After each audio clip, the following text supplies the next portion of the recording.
तो धनतेरस के दिन दीपदान का इतना महत्व क्यों है और लक्ष्मी कुबेर की पूजा क्यों की जाती है। कहते हैं पौराणिक कथा के अनुसार मान्यता ऐसी है, एक बार धर्मराज ने अपने पार्षदों से दूतों से पूछा कि आज तक तुमने मनुष्यों के प्राण लिए, कभी तुम्हारा हृदय विदीर्ण नहीं हुआ, कभी तुम्हारा हृदय दुखी नहीं हुआ। पार्षदों ने कहा कि महाराज एक बार हमें बहुत ही पीड़ा हुई, बहुत ही कष्ट हुआ जब एक हेमा नामक राजा की संतान को ज्योतिषियों ने बताया था कि विवाह के 4 दिन बाद इसकी मृत्यु हो जाएगी। राजा के लाख कोशिशों के बाद भी जो विधि का विधान था वही हुआ, उस बालक का विवाह हुआ और 4 दिन के बाद उसकी मृत्यु हो गई।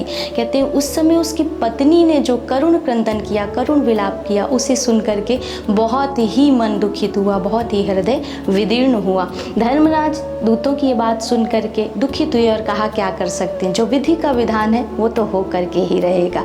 धर्मराज के पार्षदों ने यहीं पर पूछा कि क्या कोई ऐसा उपाय नहीं है जिससे संसार में मनुष्य अकाल मृत्यु से बच सके और उसकी मुक्ति हो सके।